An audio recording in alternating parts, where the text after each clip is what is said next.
Hey, Heidi, and welcome all to the Big and Bright podcast. My name is Nick. This here next to me is James. Howdy.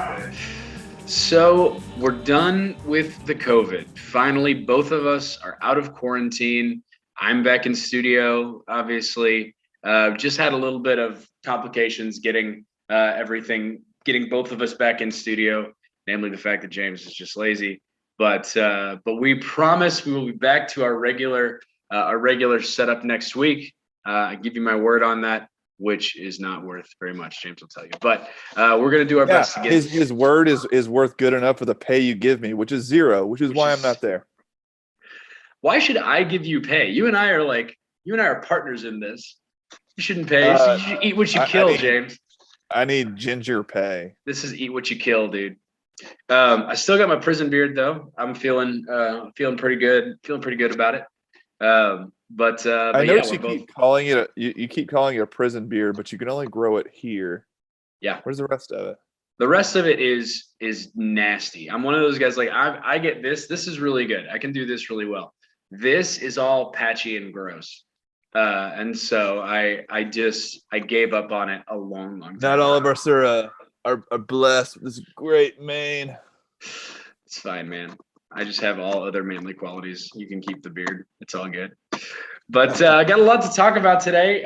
Texas, once again, can't stay out of the news. We're trying to make big moves all the time.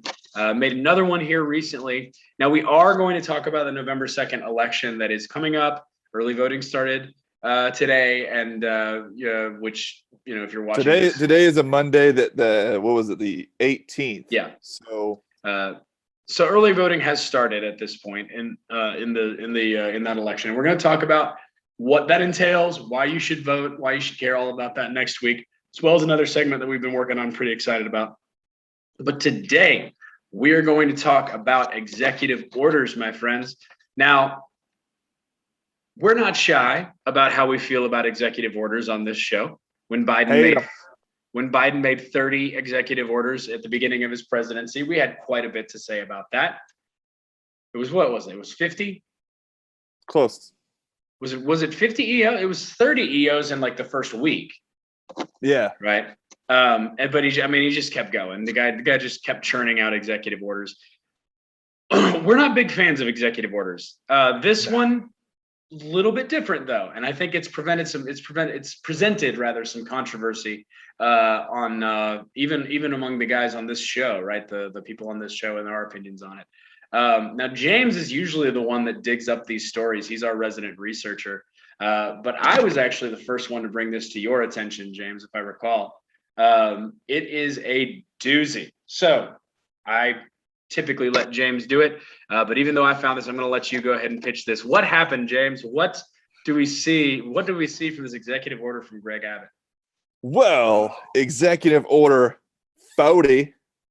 Was it come this way? It doesn't matter. I don't know. It's 40. Whatever. Just do it. Just do it both ways, and then it'll work out. I'll go one way. Hopefully. Anyways, we'll give you the site because it's straight from the governor's desk.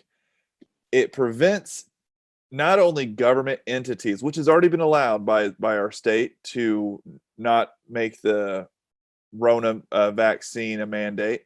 It is now preventing private businesses from mandating the vaccine at a smooth penalty to around $1,000 if you do so. Yeah. Does that apply to federal? No, because it's not federal. Just because a post office is in the state of Texas, it is still guided by federal law. Therefore, Texas can't touch it. However, I think we can make a push. We'll see. So this is an interesting concept because it is government action against private business. And that is something inherently that those of us on the more libertarian right don't really enjoy very much. And we'll talk about that in just a second. But what I want to really focus on here is the fact that we're the first to do this, as I recall. Because I think if DeSantis did this, we'd have heard about it, right? It would have been national news. Yeah, I don't think he's done private. I think he's also done government. But he's also done government, yeah. But we're the first to get this done. Are you, James, now willing to admit that our beloved governor's making some bold moves and he's doing some good things? and maybe should probably be reelected. A blind squirrel finds a nut every now and then. Dude, this is not a blind squirrel. I mean, he did this. What? Oh gosh, what else did he do? He effectively ended abortion in the state of He Texas. signed it. He signed it. He He didn't pass it. The dude's making some big moves, right? The guy is challenging. He's calling Biden on his crap, or he's calling President they and saying do something about it. The guy's a pretty big deal when it comes to the national stage of conservative governors. You've got DeSantis, you've got him, and I mean, who else? Who else is even out there, really? You got Kristi Noem, but she's in the news for the wrong reasons. You got Governor Newsom being very conservative out there. Yeah, Governor Newsom, right? That's when I think conservative governorships, I think old Gavin Newsom. That's it goes Newsom, Cuomo, Cuomo, and then DeSantis and Abbott are at the bottom. So yeah. And again, you're not the only one, right? And I think I'm the only person left in Texas media that really still completely defends our governor. Right? There's a lot of people, and I mean, we watch a lot of these people out there at the Blaze. The Blaze, for those of you who don't know, it's where you get people like Steven Crowder, Ali Beth Stuckey, Chad Prather, Phil Robertson, all these guys. They're based here in Texas. They're based in the DFW area. And so we consider them to be sort of Texas media, even though they don't keep their stuff provincial. It's mostly national.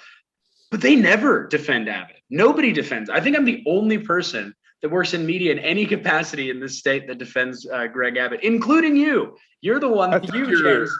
Was that? I think you're patting yourself with too much on the back. We're definitely not media. I'm definitely patting myself on the back. Because James, you don't even. You're always telling me that Abbott's a fake conservative and all this. I don't think he is. I think that this is a big move. Closer to that. You're getting closer and closer to that election, so you're going to crank some stuff out. However, the reason why he's even doing this was because the they administration promised to implement a rule using OSHA and not legislate anything that would require businesses with 100 workers or more to have vax mandates or weekly tests for those who are unvaxxed. That's 2 months ago. Yeah, OSHA apparently has submitted some type of rule that no one has seen yet, so it's somewhere in the ether. We'll see. So the EO, go ahead. Greg Abbott finally said, no, we're not going to allow that. We're not only not going to allow it for state government, we're also not going to allow private businesses. And that's where my libertarian friends lost their minds. Explain. Why did they lose their minds? Also, I didn't know you had libertarian friends. I do. I have very libertarian friends. okay. Because you're effectively taking the gun of government and pointing it at your opponent. Yeah. And the usual word with libertarian is don't ever do that because eventually someone else will win and now the gun's pointed back at you. However, this one narrow issue, I think, actually makes a good point. But okay. I understand the private business argument. I have actually flipped on another argument that I had against the stupid judge in Dallas County because he makes me wear a face diaper in my company when I'm in the hallways. But because it's your county, that county voted you in, and if you want to undo it, vote that person out. However, it's just a mask. I'm not making you take a jab. It's a little different. So for that one, fine. So stupid, fine. Okay, so you think that this EO is fine, right? This one, yes. I mean, there is something to what your libertarian friends are saying, right? There is something to this notion of, listen, you don't have to work here, right? This is part of your contract. And typically you negotiate a contract when you get employed by some business. And if you know going into it, they're going to make you get vaccinated, then you don't apply, or you don't go work there, or you leave or change jobs or something along those lines. So I don't like to say that your libertarian friend has a point, because I'm certainly not libertarian, and I don't like the sort of raw libertarian ethos. But I think they might have at least kind of a point, because employments are all voluntary. No, right? They don't. It's an ivory tower libertarian. Ivory tower libertarian is like, well, you can just switch. You can create your own. You can do all this. No, I signed up for a job and I knew that if I had to do extra duties as expected, this is not an extra duty. This is you making me get it's not actually a vaccine. I'm sorry, it's not a vaccine if it doesn't prevent it. It prevents you from going to the hospital. That's when they keep calling it vaccine. It's not a vaccine, it's a flu shot. Basically, but if I could spread it and if I can get it as easily as unvaxxed, then it's not really a vaccine. So I'm not taking the jab. I'm not taking a jab for something that has a 99.8 recovery rate, or actually even higher depending on your age bracket. I mean, you and I both recovered, right? We both have comorbidities. I got a particularly nasty strain of it, and we're both here. We're both fine. We both lived through it. It's not pleasant, but it's also not a death sentence, which is what I think a lot of people believe. To me, it's not fair, Nick. I mean, I'm a ginger, therefore I don't die. I lived through the plague. I lived through the Spanish flu. There's a lot of things I lived through, so I don't really count. I'm immune to everything. That's valid. Yeah, all gingers are immortal at the cost of their immortal soul, of course. But joke's on you. Let me ask you this question, and this is about your experience with COVID, right? Since we're on this notion. Did people start treating you like you were dying when you had COVID? I know a lot of people that heard that I had COVID and called me. First of all, a lot of these people are people that hadn't talked to me in forever, but they heard I had COVID and they felt the need to call me and to like treat me like, oh my gosh, are you okay? Have you gone to the hospital? Blah, blah. And they're treating me like I have cancer. I'm like, I'm gonna be okay in a couple of days. It's perfectly fine.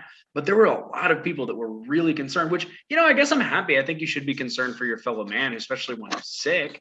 But if I had said, hey, I have the flu, I don't think I'd have gotten that many calls, right? I don't think people would have called me and treated me like that. Did you have something similar to that? No, my typical friends that I talk to just text me every now and then. How you feeling, bro? All right, cool. I mean, I'm also not a huge talker, as you know. I send you articles and I don't say anything else. I had a basic, I did have that baseline of people that would just sort of regularly text me, but there were quite a few people that were like kind of coming out of the woodwork, and I'm going, it's not that big of a deal. I mean, my mom did extra, but she's a mom. What do you expect? That's true. But your executive order here, I think there is something to this notion of we should just let businesses stay businesses. But at the same time, you're now also talking about medical history, right? And how much can a business sort of exploit your medical history? Your employer typically can't ask you about. Yeah, an employer can typically ask, but they also don't require it for the customers, just the workers. Mm-hmm. So you got a bunch of these unsafe people walking in, but you're all safe, so we're fine. Yeah, no. My buddy was like, what if they did something like this? The flu shot's been mandated. I was like, no, it hasn't. A few people demand the flu shot. That's it. And typically there's something to healthcare. I get it. That's it. I mean, yeah, I've got family that works in healthcare, and I think there's a little bit of a case that can be made to vaccine, them sort of monitoring your vaccines, because you are working with people who are immunocompromised on a daily basis. But so what about something like this? Okay, let's see if we can find a happy medium that makes everybody happy. All right. Let's say that Greg Abbott comes out and basically says, you cannot force anybody that currently works for you to get vaccinated. Now, if you want to put it in your policies for employment moving forward, that's one thing. But if you have any employees that are currently working for you, they get an exemption, and you can't fire them for not being vaccinated, basically. Would something like that, would that be a fair compromise? Computer says no. Okay, why not? I'm trying to work with you here, man. No, there's no working with. There's an EO. We're good. Mm-hmm. You do not have to take a jab. This is bull crap. This is a brand new vaccine that we know no longevity about, and you're going to force workers to get it, and it's still not going to protect you from getting it. You still have to go 10 days of quarantine if you even have that positive, which, by the way, when I got tested, it was, hey, man, this is 100%, so it could be, it couldn't be, we're just going to still do the test. Okay, I've never had that high of a qualifier for a test that may or may not have been true, but whatever. Yeah. So it's bullcrap. No, I definitely think it is. And I definitely think this whole thing has been over politicized, and it's becoming getting the vaccine is becoming more of a political status than it is a health measure. And so, yeah, I agree. I think it's all garbage, but at the same time, you do have to make sure that you are splitting that line accurately, right? Of what is government overreach and what is government being reasonable. I think this particular executive order is reasonable. And I mean, but I don't think you needed an executive order for this. I really feel like, and I haven't really gone through the legislation on this, but I really feel like there's got to be some piece of legislation or it's at least some HIPAA policy that says employers can't ask about this stuff. And Abbott's just going to be like, hey, we're just going to enforce this. We don't necessarily need to make new policy over it. But again, if there's not a direct fence, we've already seen there's many ways that companies will get around it. Hey man, how are you doing? Hey, just quick conversation, and you chat them up, say, yeah, I'm vaxxed or whatever, and the other person feels obligated to tell them yes or no, like, oh well, I'm not or I am. I, however, haven't said anything to a lot of people. It's like, oh, that's cool, or okay. Most of the time, it's not your business. I don't care. Like I said, I've identified as vaxxed for the longest time. I'm vaxxed, so we're good. But and you can't question your identity. That's your truth. Right. That's your truth. That's my truth. Oh my god. But my same friend tried to say, like, well, what were your feelings in the Colorado cake case? If you don't know, a gay couple sought out this cake maker, purposely sought them out to have them make a cake that they knew that they would deny. Which, by the way, vile thing to do. Absolutely vile thing to do. Because you're using your own wedding. Totally legal. Yeah. Totally legal. Mm-hmm. That's exactly how cases like this make it to the Supreme Court. You have a plaintiff, you think you have a case, and so you do a specific act. Rosa Parks was not the first one in that whole thing, if you don't know. Yeah. She was the first person to have the cleanest record ever. So it was like, okay, you can't character attack her, now go. It was because she's black. Yeah, it's because she's black. That's stupid. No, it's thrown out. Yeah. Anyways, he said, if you were on the cake maker side, then you have to be on the business side. For them, like, no. One, they could seek out another place to get a cake, and they could have very easily. They decided not to, again, because they were making themselves a prime plaintiff. Two, one involves purchasing an item from someone, and you saying my belief says no. I prevented you from purchasing an item. I didn't say in order to work here, you got to get this foreign substance in your body, and then you can work here so we all feel safe. No, you still got to wear the mask, but we still need to take the shot. Okay. That's the huge difference. Yeah. One is purchasing, one is injecting your body with something that we do not have a lot of studies on. That's very true. That's very true. Delta came out of nowhere, and I saw an article today that said, why weren't the COVID boosters more geared for Delta? Well, I'm going to think of a fun fact. We didn't know about it when the boosters were coming out. That's true. When the boosters were being developed, we had no idea what Delta was or that even these sorts of strains were possible. Here's the thing. It hurts my soul whenever I hear that people are pushing out executive orders. And I understand that government has a function, right? It has something it needs to do, but EOs I'm always very cautious about. As you should be. It's smaller government, small. Well, I mean, limited government that is always functioning within a very strict purview. That's what I'm looking for. I don't care how big the government is, as long as it knows what it needs to do and it does only that, right? But this is a situation where a couple of things are important to note here. One is that people probably already work. I'm worried about people that work for companies already, and the company says, new policy, you have to get vaccinated or you're fired. I don't think that's fair at all, right? And no, two, it's going to affect regular people that can't actually fight this. And that's why I said it's ivory tower libertarianism. Yeah. And two, it's the fact that it's your body. Right. We're talking about you're putting something into your body and your employer can make you do that. That will never sit well with me. Right. Because there's a certain level of bodily autonomy that, you know, if the government can start telling you what you can and cannot put into your body, that's sort of the last bastion of freedom. Right. Is I get to rule this. Right. I get to rule this vessel that I call me. And they're going to start stepping on that. So there's a little bit of play there, and it's an interesting conversation for sure. But I don't think it's appropriate not to critically start looking at, anything that the government does with such unilateral just go do it, right? As an Oh executive no, order. and even though this guy supposedly is on the side that I agree with, Mhm. it's still. I looked at it and I read it a few times. I talked to my buddy about it, and after me him talking, I was like, okay, yeah, no. He was kind of saying like again, the gun thing is like you should never use it. You should just hold the line. I said, no, that's middle of the road standing, and eventually the truck will come and you will get hit. Mhm. And conservatives have for the longest time gotten the power and then used that. Libertarian army was like, well, we don't want to do it because if they had the chance, they would do it.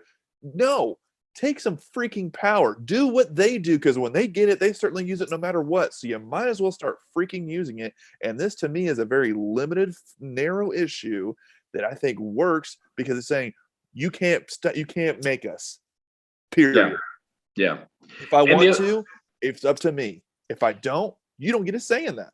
And the other thing is, and I know that we don't operate in hypotheticals when it comes to government, but I've been trying to look at find a hypothetical situation where this rule, this executive order comes back to sort of bite us as conservatives, right? Which would mean that there would be something theoretically that comes out where conservatives say, no, you should absolutely put this in your body.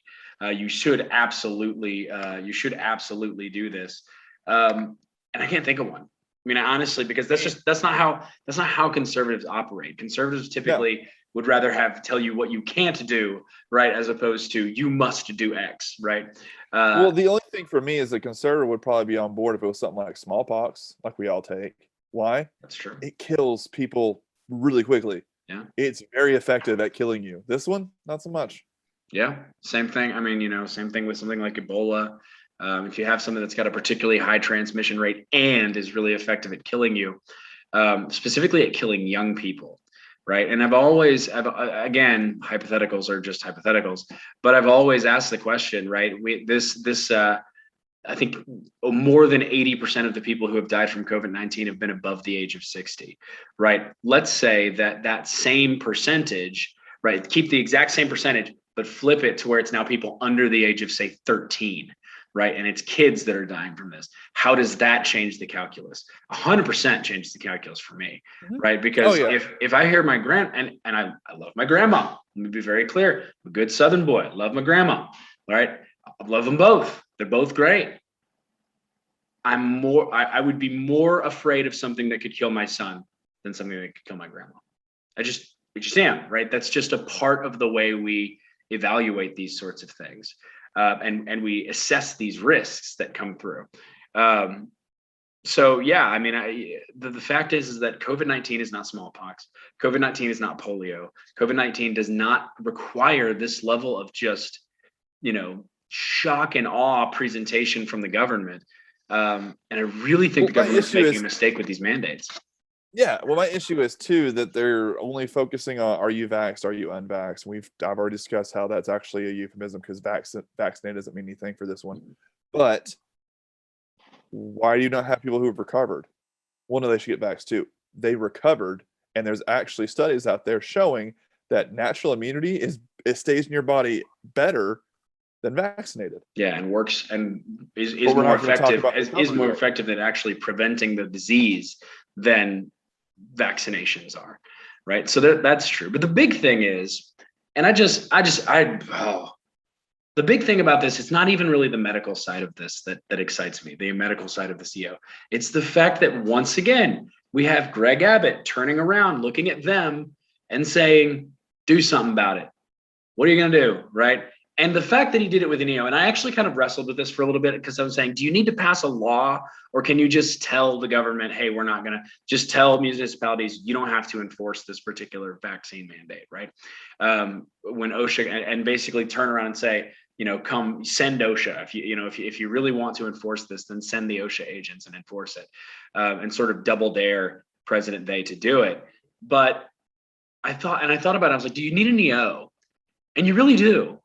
Right, you really do, because it's a statement. You are actually giving permission to your citizens. You are saying, from a legal perspective, we are not going to enforce this. It is not permitted in the state of Texas to enforce this ridiculous draconian vaccine mandate. But the reason it also has to be an EO is because Biden is effectively doing it through an EO because he's telling OSHA, who has no business whatsoever to demand vaccines. It's of Occupational Safety and Hazard Administration, but whatever. Workers. It's for workers. They have nothing to do with health whatsoever. They have usually it's accidents and how to prevent, accidents happening on the job, but this isn't an accident. This is you making a vaccine. So because he has no stones to actually force Congress to legislate it, because they won't, because then they have to put their name to something. Then he knows it also won't pass the Senate because it won't, because they won't use reconciliation. So use an administrative agency, which is a faceless blob that no one knows who anything's actually writing. It could have been some intern that was forced to write this, and he gave it to him. He's like, yeah, I'm pretty woke. Here you go. Like, oh, we love it. Thanks. Yeah. So he's saying, you know what? We're not even going to legislate it. We're just going to straight up do it because you're going to straight up do it. And by the time you finally roll something out of there, we already have it planted, our flag planted saying, nope. Yeah. And it's great because you're looking at them and saying, send them, right? The only people that are going to enforce this are going to have to be federal agents. Send them and guard your post offices, because that's the only places they can do it at this point is on federal territory, right? Post offices. Very much so. And that's about it, right? Post offices, maybe certain anything courthouses. to do with courthouses, federal courthouses especially, anything to do with the federal government, they have full reign. Federal government has it. So for instance, also immigration places, which are not full because everybody's out underneath the overpass. Mm-hmm. That is also enforceable too. Yeah. So you think they do it? You think they send in the fuzz? No. Yeah. I don't think Biden has the stones for it. I mean, to be honest with you, he didn't even fight the Taliban. He's going to fight Texas. What's up? No. So today he called a lid at 9 a.m. So I don't think he's actually paying attention to what's going on anyway. This isn't, and that's the thing is, I don't think that the federal government really cares. To be honest with you, I don't think that this bothers them as much as you would suggest that they or that it would suggest that they would. This is the equivalent of a Trump tweet. Trump tweets to his base, rah, rah. Biden says this little admin thing, and they go, rah, rah, even though it's never going to be enforceable. I honestly think that this is just something that's great because now they have somebody to point to, right? They have a target to point to. And so I don't think they're going to try and stop this. I think they kind of want it. I think they're going to poke at Texas and be like, look at Texas, right? We could all stop. Distract. Yeah, exactly. We could all go back to normal if only Texas would behave itself, as if that's going to matter. But until other states start doing it too. I know. And other states are following suit. We're seeing some action in Georgia. Right. We're seeing Ron DeSantis is starting to move on this. Once again, Abbott moved before DeSantis. Just want to point that out. We're seeing this happen in a lot of other states, and you're starting to see that sort of domino effect of each state going down. But I think that this is making an excellent case. There's nothing like COVID-19 has made a better case for federalism, in my opinion. I think federalism is what's ultimately going to save this country if the country is to be saved. And again, Texas is going to be that starting point, right? And I think we should pride ourselves in being that starting point. We are the light in the darkness, right? We are the stars at night, and the stars at night are big and bright. We'll see you next week from the studio. I promise. We will see you next week. We'll be live. It'll be great. All right. I'll talk to you guys next week.